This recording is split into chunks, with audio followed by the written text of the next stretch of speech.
Et dans cet épisode, ça va être un épisode très spécial où je vais te parler de la différence entre être ghosté et être en séparation dans le parcours flamme jumelle. Bienvenue à toi. Aujourd'hui, je voulais te parler de la différence entre ça parce qu'il y a beaucoup de personnes qui vont penser qu'elles sont dans un parcours flamme jumelle alors qu'en fait elles sont dans une relation avec une âme sœur ou avec un lien karmique. Car souvent en fait le ghosting va venir, de ce que j'ai pu comprendre, plus des relations d'âme sœur que des relations flamme jumelle et des liens karmiques. Parce qu'en ayant vécu les trois aujourd'hui, ce que j'ai pu comprendre, c'est que déjà avec un lien karmique, souvent on ne va pas être dans du ghosting parce qu'en fait le lien karmique, généralement, c'est une personne qui va toujours tourner autour de nous. Moi je me souviens quand j'avais été dans cette relation-là de lien karmique, je n'ai jamais été ghostée.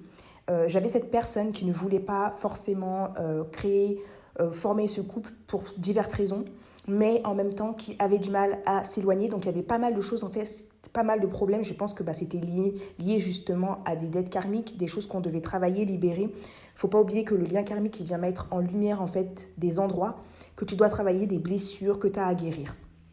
Donc souvent, tant que tu ne vas pas réussir à mettre le doigt sur ce que tu dois travailler chez toi, moi, c'est à partir de cette relation, la première fois que j'ai commencé à aller voir une thérapeute.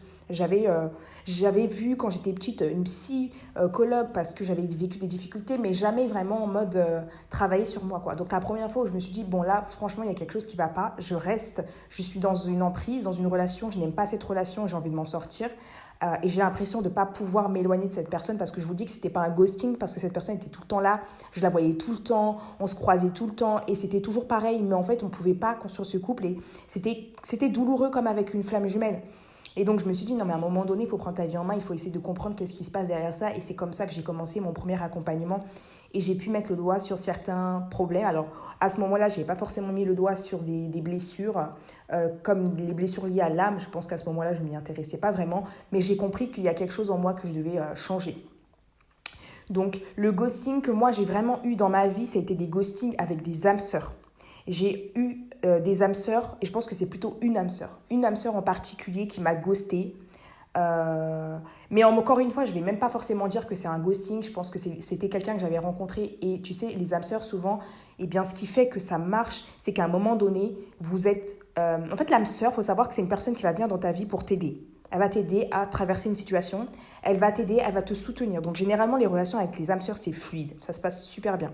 Seulement, une âme sœur, elle n'est pas faite pour rester dans ta vie. Ce qui fait qu'à un moment donné, lorsque tu vas évoluer, toi, en termes de fréquence et autres, eh bien, ce qui va se passer, c'est que tu vas prendre une route qui est différente. Vous allez prendre des routes différentes. Et donc, cette personne va devoir, d'une certaine manière, en fait, elle ne sera plus alignée à toi, quoi. Elle sera plus alignée à toi, donc elle sort de ta vie. C'est comme ça que ça se passe. Et c'est là où moi j'ai compris, parce que j'ai eu des âmes sœurs, je pense que j'en ai eu plusieurs. J'ai eu peut-être plusieurs âmes sœurs et parfois c'était pas que des relations amoureuses, j'ai aussi des âmes sœurs en amitié. Et donc ce que j'ai pu comprendre, c'est que l'âme sœur, elle est là pour t'aider et c'est pour ça que c'est fluide. Mais il faut comprendre que l'âme sœur n'est pas forcément faite pour durer dans ta vie. Donc à partir du moment où cette âme sœur a rempli sa mission, donc elle n'est pas forcément venue te faire travailler une blessure, ça c'est possible, tu vois, qu'en partant, elle appuie sur une blessure, abandon, rejet, mais à la base, cette personne, elle est surtout là pour te soutenir. Elle est surtout là pour t'accompagner, pour te guider. Donc c'est pour ça que les âmes sœurs, si tu veux, quand elles sortent de ta vie, elles ne reviennent jamais.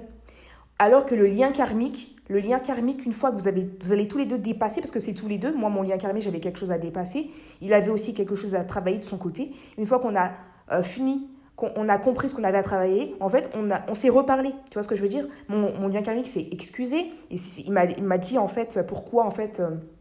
Non, il ne m'a pas forcément expliqué pourquoi, mais il m'a dit qu'il tenait à s'excuser de la manière dont il s'était comporté avec moi, qu'il trouvait que c'était pas cool et des choses comme ça. Donc voilà, il voulait vraiment qu'il y ait la paix entre nous deux. Et en fait, j'ai pu trouver la paix avec ce lien karmique. Et ensuite, voilà, on a pris des chemins de vie qui sont complètement différents et on ne s'est jamais revus entre-temps. Mais voilà, il n'y a plus de colère, il n'y a plus d'animosité avec cette personne. Et aujourd'hui, chacun fait sa vie de son côté. Les âmes sœurs, du coup, c'est des personnes qui étaient dans ma vie à un moment donné, que j'ai beaucoup apprécié, j'ai beaucoup aimé, je voulais les garder auprès de moi, mais sauf que je ne pouvais pas, parce qu'à un moment donné, on a pris des voies, des chemins qui étaient différents.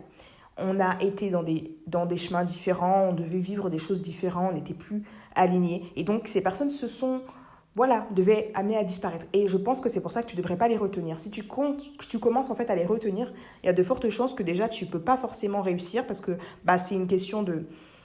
on n'a pas le libre arbitre sur ça. Tu vois, quand une personne doit quitter ta vie, elle quitte ta vie. Par exemple, ce que j'ai remarqué avec mon dernier âme sœur, c'est que impossible de le retrouver sur les réseaux sociaux. Je cherchais son nom, etc. Je cherchais différents réseaux sociaux et je ne le trouvais pas. J'ai cherché sa chaîne YouTube, j'ai trouvé sa chaîne YouTube. Mais voilà, je n'avais pas de contact avec lui. Et puis, il est vraiment parti comme ça du jour au lendemain. Il ne m'a pas du tout donné d'explication. J'avais envoyé un message et puis il ne m'a jamais répondu. Et entre-temps, on ne s'est jamais reparlé. Et je n'ai pas forcément essayé de forcer les choses. Tout simplement. Donc aujourd'hui, je ne sais pas du tout ce qu'il vit, ce qu'il est en couple et tout ça. En tout cas, il n'est pas parti pour une autre femme ou des choses comme ça. Il est juste parti comme ça. Donc, il faut comprendre qu'avec les flammes jumelles, on ne parle pas de ghosting, on parle de séparation. C'est-à-dire que la flamme jumelle ne te ghoste pas. Si tu as été ghosté, c'est que tu as été ghosté certainement par une âme sœur. Comme je dis, un lien karmique ne te ghoste pas. Et une flamme jumelle ne te ghoste pas. Une flamme jumelle te donne des raisons. Elle t'explique. Moi, mon jumeau m'a pas donné la raison à moi, mais il a donné la raison à mon ami. Il a expliqué que par rapport à ça, il m'avait déjà donné des raisons avant. Par exemple, il m'avait déjà expliqué que c'était pas le bon moment pour lui parce qu'il fait des études et que pour le moment, voilà, il n'envisage pas forcément une vie de couple. Donc, il a des choses à faire en fait. Et il est plus orienté vers ses études, terminer ses études avant de penser en fait à une quelconque femme. Donc moi déjà, c'est ce qu'il m'avait dit. Ensuite, ce qu'il avait dit à un de mes amis, c'est que le fait que j'ai été virée de ma communauté, parce que du coup, moi, j'avais été virée de ma communauté à cause de personnes, mais bon, ça, c'était quelque chose qui a été engendré par la source, justement pour qu'il y ait une séparation entre moi et mon autre, qu'on ne puisse plus se voir, parce que sinon, en fait, on se voyait tout le temps, et donc impossible de travailler parce qu'on était tout le temps collés l'un à l'autre. Donc, en fait, il y a eu cette séparation qui a été orchestrée par la source, tu vois, c'est une séparation pour qu'on ne se voit plus. Et du coup, à cause de cette séparation, mon jumeau a dit que puisque j'ai été virée de la communauté, que les gens de cette communauté n'ont pas le droit de me parler, ils ne se voient pas continuer d'avoir une relation avec moi. Donc c'est ce qu'il a dit. À cause de cette raison, il ne voit pas comment en fait il pourrait continuer de me parler parce que ce serait hyper mal vu pour la communauté. Donc ça, c'était sa raison. Alors évidemment que la raison pour moi, je trouve que elle est un peu débile. Enfin, c'est pas qu'elle est débile, mais moi déjà, je trouvais que une communauté qui fait des choses comme ça, c'est un peu bizarre. Mais bon, c'est une raison comme une autre, tu vois. Mais il faut savoir que le jumeau ne te ghoste pas. Il te donne une raison. Après, la raison, c'est à toi de l'accepter ou de ne pas l'accepter. S'il te dit que, je sais pas, j'ai pas envie, je me sens pas, ou je sais pas, j'ai rencontré quelqu'un et je me vois plus, elle correspond plus à ce que j'ai envie de faire, ton jumeau te donne une raison. C'est pas un ghosting, tu vois ce que je veux dire? Il n'est jamais parti du jour au lendemain. Généralement, c'est nous qui partons en tant que féminine parce qu'on en a marre de l'attendre, on en a marre qu'il nous donne des miettes, on en a marre qu'il ne soit pas sincère, qu'il porte des masques. Ce n'est pas un ghosting, c'est une séparation. C'est deux personnes qui ne sont pas en phase, c'est deux personnes qui ne sont pas saines l'une pour l'autre, qui ne peuvent pas se donner le meilleur parce que pour l'instant, il y a encore trop de blocages dans la vie de chacun. Et donc, chacun doit individuellement travailler. Mon runner, lui, doit travailler sur déjà terminer ses études, savoir ce qu'il veut faire dans la vie, commencer sa vie active, on va dire. Et moi, j'avais toutes ces choses à me guérir. Je devais déjà, je suis sortie de cette communauté, aller de l'avant, pardonner aussi à ces personnes, ça n'a pas été facile. Comprendre pourquoi c'était arrivé, ça n'a pas été facile. Bon, le fait d'avoir compris que c'était dans un parcours flamme jumelle, ça m'a aidé. Le fait de comprendre que j'avais aussi des choses à travailler sur moi, ça m'a beaucoup aidé. Donc, toi aussi, je pense que de ton côté, tu as des choses à travailler. Il y a des choses que tu dois améliorer. Donc, voilà, comprends juste que le ghosting, c'est vraiment quand une personne te ghost, elle ne revient pas. Quand une personne te ghost, c'est que vous n'êtes plus en phase. Tu vois ce que je veux dire? Dans ma communauté, par exemple, j'ai été ghostée. Dans ma communauté, il y a des personnes que je suivais sur les réseaux sociaux, qu'on s'entendait bien, qui se sont désabonnées de moi. Plein de personnes se sont désabonnées de moi. Quand j'ai terminé ma complétude, mon coloc a déménagé, par exemple. Des personnes que j'avais autour de moi, des amis, ont arrêté de me parler. Ça, c'est du ghosting. C'est-à-dire que vous n'êtes plus sur la même fréquence. Vous n'êtes plus en phase l'une avec l'autre. Et du coup, qu'est-ce qui se passe? Eh bien, vous partez. Vous partez tout simplement. Donc, c'est ça, en fait, qu'il faut comprendre. C'est plutôt ça qu'il faut comprendre. C'est que vous n'êtes plus en phase. Vous êtes plus en phase et du coup, ces personnes ne peuvent plus rester dans ta réalité. Ton runner va revenir. Vous voyez, vous pouvez vous croiser à un moment donné. Peut-être, pour l'instant, vous n'êtes pas croisés, mais un jour, peut-être, vous allez vous croiser.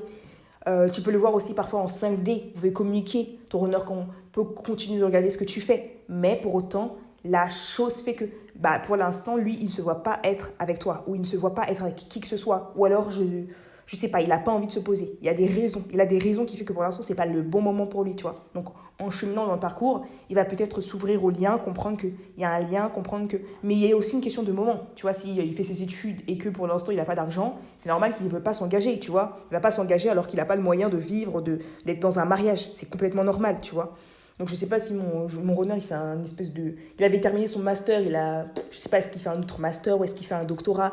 Je n'en sais rien, tu vois. Moi, je me souviens que quand je parlais avec lui à ce moment-là, il m'avait dit qu'il avait terminé ses études.